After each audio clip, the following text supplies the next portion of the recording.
This is SanDisk Extreme SD card. I bought this one about 2 years ago, and since then I've been using this almost every day.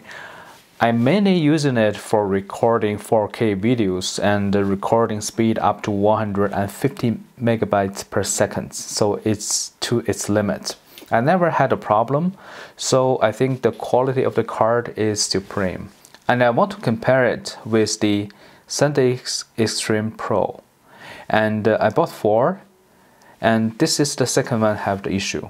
The plastic just cracked or broken. And for this one, the Extreme, I don't have any issues. I think the plastic, the quality is good.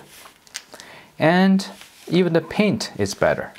So if you want to buy SD card, I highly recommend the SanDisk Extreme, but not Extreme Pro.